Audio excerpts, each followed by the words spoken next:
ఆగిపోయారు. నేను మాత్రం కెరియర్ వదిలేస్తున్నాను కాబట్టి ఇదంతా చెప్తున్నాను కెమెరా ముందు ధైర్యంగా. సో జడ్జెస్, మీరు ఆ సీట్ లో కూర్చున్నప్పుడు మీకు ఒక రెస్పాన్సిబిలిటీ ఉంది, జస్టిస్ చేసే ఒక రెస్పాన్సిబిలిటీ.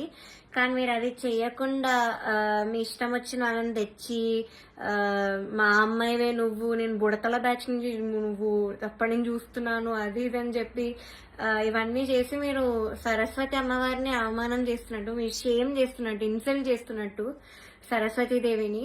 సో మీరు ఇలా చేసే పని అయితే ప్లీజ్ డోంట్ జడ్జి సీట్లో కూర్చోకండి.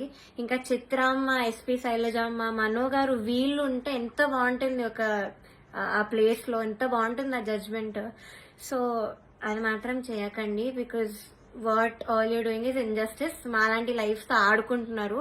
ఇలా మాకేం పవర్ లేదు, మనీ లేదు, we can buy anybody bribes ఇచ్చి, గిఫ్ట్స్ ఇచ్చి మేము అవేం చెయ్యలేము. నాకు అందుకే ఆపర్చునిటీస్ కూడా రాలేదు. వచ్చినవి కూడా ఇలాంటి కొన్ని క్యారెక్టర్స్ మధ్యలో వచ్చి లాగేసుకున్నారు అన్ని ఆపర్చునిటీస్.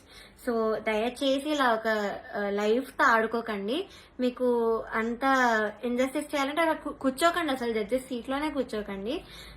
వాళ్ళు వేరే వాళ్ళని పెట్టుకుంటారు, ఇలా చిత్రమ్మ ఇలాంటి వాళ్ళని ఏదో ఒకటి చేసి పెట్టుకుంటారు. That is the right thing to do. So ఇప్పుడు నేను పెద్ద పెద్ద పేర్లను పాయింట్అవుట్ చేశాను, అంతా ఎక్స్పోజ్ చేశాను, ప్రొడక్షన్ ఎక్స్పోజ్ చేశాను. So I know I'm in danger. Audience కి ఏం తెలియాలంటే, నాకు ఏమైనా అయినా, మా ఫ్యామిలీకి ఏమైనా అయినా, లేకపోతే మేము ఏమైనా చేసుకున్నా, సునీత గారు, చంద్రబోస్ గారు, కీరవాణి గారు, Gnapika productions Anil sir is responsible for all of this.